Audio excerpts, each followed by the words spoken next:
बलिया में शराब की दुकानों को लेकर बवाल थमने का नाम नहीं ले रहा है। बता दें कि नए वित्तीय वर्ष 25-26 के लिए दुकानों का ऑनलाइन आवंटन हुआ है और इस आवंटन में पुरानी दुकानों की जगह अब नई दुकानों के लिए नए अनुज्ञापी चयनित किए गए हैं। नए अनुज्ञापी अब दुकान को लगाने के लिए जहां पुरानी दुकानें चल रही थी वहां जा रहे हैं तो वहां विरोध का सामना करना पड़ रहा है। बलिया शहर में भी 2 जगह विरोध किया जा रहा है। पहला स्टेशन चौक रोड के लिए मॉडल साहब की दुकान चयनित हुई है, जो दुकान पिछले कई सालों से स्टेशन टाउन हॉल रोड पर संचालित थी। अब की बार इस दुकान का लोगों ने विरोध किया और विरोध करते हुए कहा कि यह दुकान स्टेशन चौक रोड के लिए आवंटित है, तो यह दुकान स्टेशन चौक रोड में ही संचालित हो, जिसके बाद 15 दिन का समय अनुज्ञापी को दिया गया है कि वो चयनित क्षेत्र में ही अपनी दुकान का संचालन शुरू करें। जबकि चौक के लिए आवंटित नई दुकान कंपोजिट शॉप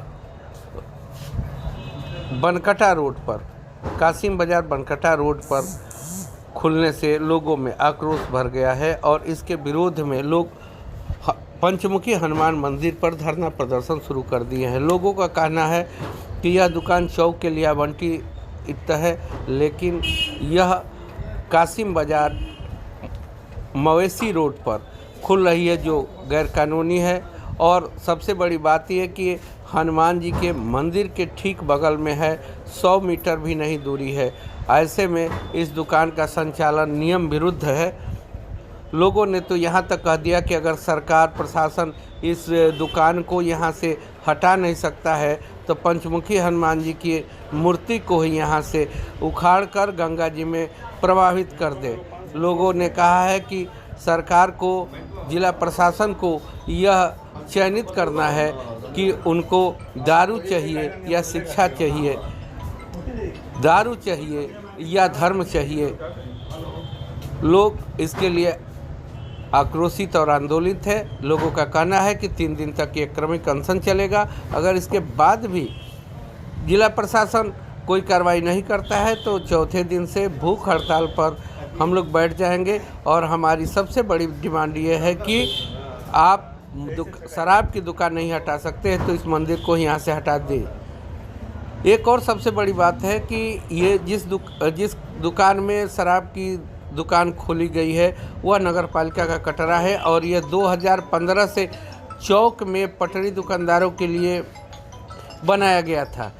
इन एक दुकानों का किराया 233 रुपया प्रति माह नगर पालिका को मिलता है, जबकि शराब के आवंटियों को यह दुकान 30,000 रुपये महीना पर दी गई है।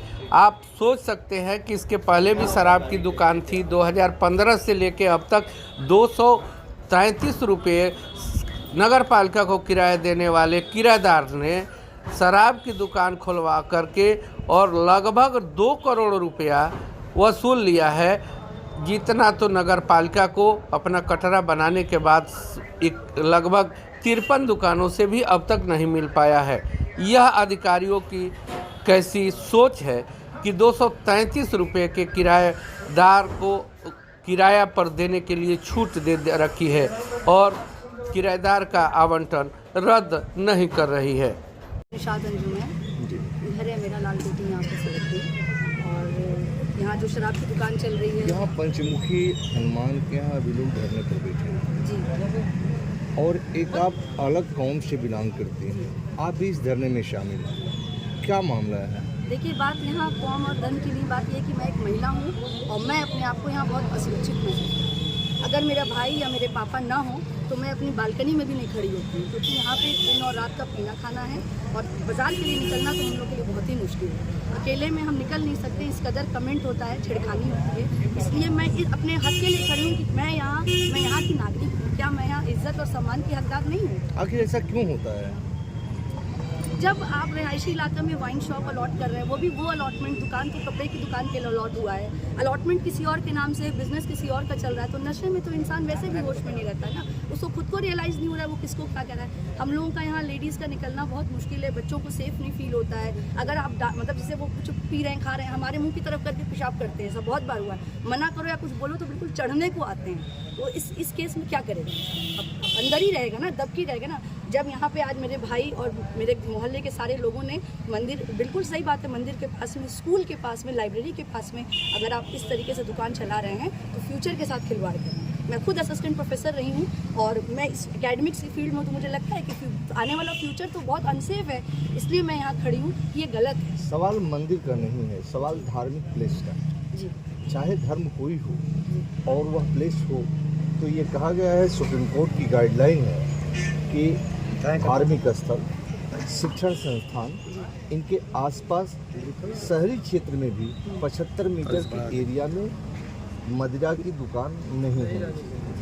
तो क्या यह 75 मीटर के दायरे में अंदर आता है या बाहर? नहीं सर, अंदर आता है। हम लोग तो हार्डली 30-40 मीटर की, 20 मीटर की दूरी पे हैं। 75 तो बहुत ज़्यादा है।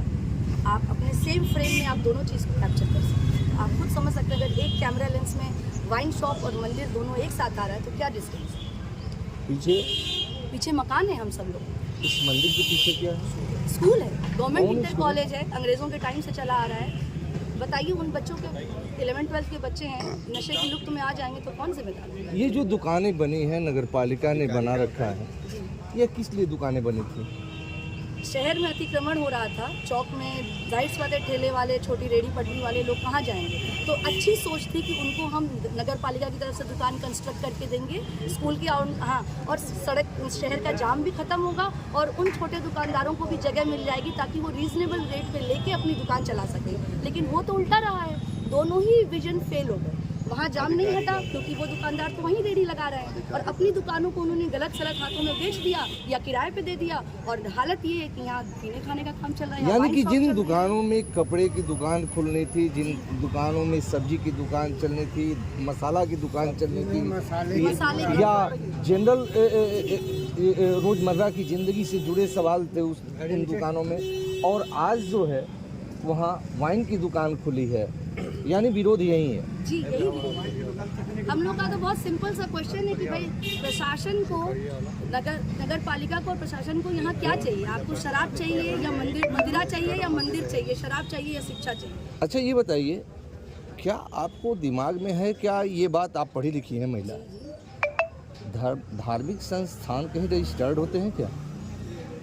धार्मिक, सर मुझे यही बात है ना, लैक ऑफ अवेयरनेस इसी को कहते हैं। क्यों, अगर मान लीजिए ये रजिस्टर्ड नहीं था तो जैसे हम कंप्लेन करें, कोई आता ना प्रशासन का, कोई आता, कोई लेटर देता हम लोगों को पास, एक बार इन्फॉर्म तो करेंगे ना कि रजिस्टर्ड कराओ, तो हम कराते या नहीं कराते तो हम तो खुद सामने जैसे आबकारी अधिकारी कह रहे हैं मान्यता प्राप्त, मान्यता का क्या मतलब होता है? सर उन्होंने एक बार भी हमें इन्फॉर्म किया, क्या मान्यता का अर्थ क्या होता है? आप प्रोफेसर रही हैं। जी जी, मान्यता का मतलब क्या कराना होता है, मानते हैं अगर रजिस्ट्रेशन है या नहीं, इसकी नॉलेज यहाँ किसी को नहीं है, मुझे भी नहीं, even I do not know. School की तो मान्यता है ना, लाइब्रेरी की तो मान्यता है ना, लाइब्रेरी के बगल में रिहायशी इलाका तो है ना, हम सब बिल जमा करते हैं, पानी बिल, बिजली बिल, हम लोग के घरों की तो मान्यता है ना।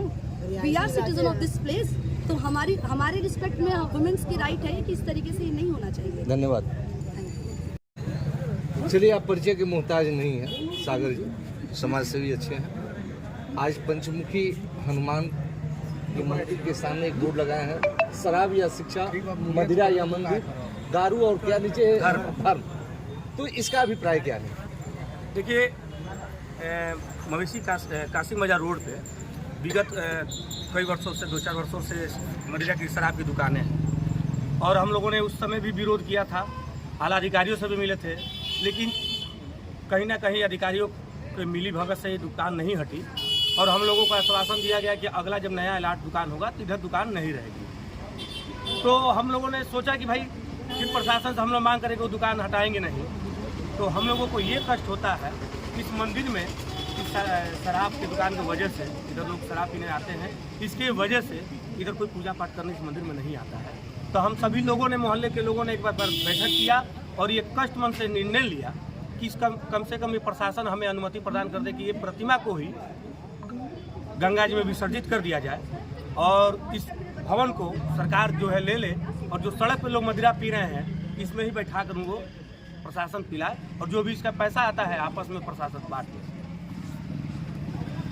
यहाँ अभी धरना स्थल पर देखा जा रहा है कि इस पंचमुखी हनुमान के इर्द गिर्द वाइन की दुकान खोलने से केवल हिंदू कौम के लोग ही नाराज नहीं हैं, बल्कि अभी सामने एक मुस्लिम कौम की भी महिला मुखरित हुई है।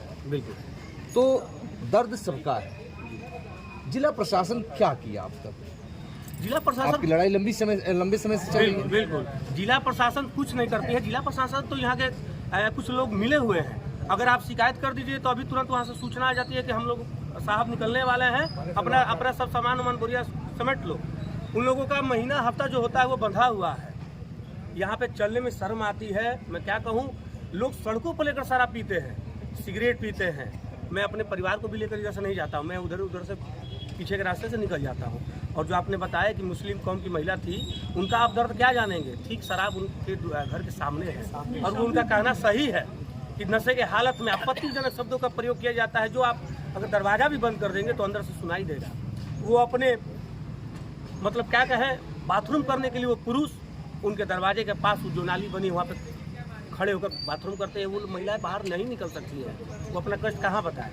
लेकिन इसीलिए हम लोगों ने आहत होकर कह दिया कि भाई शराब की दुकान अगर प्रशासन नहीं हटा पाती है तो मंदिर को हटा दे। यहाँ पे जिला कुछ पुस्तकालय है जहाँ बच्चे शिक्षा लेने आ रहे हैं उसको हटा दे, क्योंकि मुझे लगता है कि सरकार चाह रही है लड़के शिक्षित नहीं शराबी बने। ये कटरा किसका है? ये कटरा नगर पालिका द्वारा अलाट हुआ है। पटरी दुकानदार के किसी सज्जन का होगा, उनको ये अलाट हुआ है कि आप अपनी दुकान चलाकर आजीविका चलाएं। लेकिन हो सके तो ज़्यादा पैसे वाले होंगे, उनको ये आजीविका चलाने का काम नहीं, तो उन्होंने अपना किराए पे या रेंट दे दिया है, जबकि ये नियम के विरुद्ध है। नगर पालिका का कटरा है, इसमें शराब की दुकान नहीं आनी चाहिए। किस आधार पर बना है?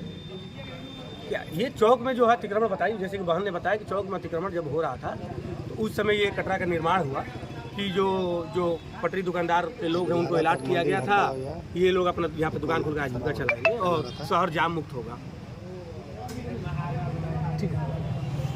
के लिए मंदिर को